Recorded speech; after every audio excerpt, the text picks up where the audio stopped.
Ég haldi 15. sigur á stólunum. Þetta var nú samt ekki öruggt hérna í mótinu.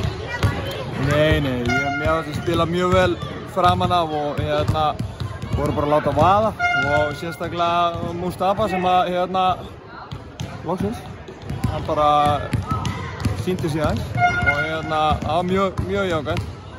En svo farið þær í svæðisvörn og þá svo förum við aðeins að vera litlir í rauninni og svo settum við eitt eða tvö skot þarna galopinn. Það var svo bara komið þetta og bara svona losnað eitthvað. Þannig að við talar Mustafa, hann var 27 í þessu leik á bara frábæri nýtingu og eitthvað. Þetta er svona ólíkt sóknarframlag sem þú fá frá liðinu í þessari seri.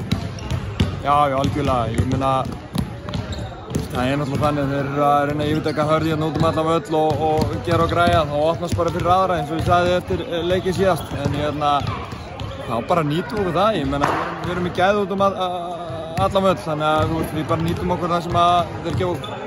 Stólarnir á páskadag á Sauðárkróki, hvernig hefur ykkur gengið? Þannig að svona erfitt að spila það? Já, ég meina það er alltaf erfitt að spila á Króknum, en þetta er bara oddaleikur og við förum bara uppbytið til að vinna, það er bara svoleiðis og við ætlum okkur áfram, en það er ekkert annað, en stólarnir eru góðir og við þurfum að leggja meira á okkur heldur en í þessu leik til að vinna á Sauðárkróki.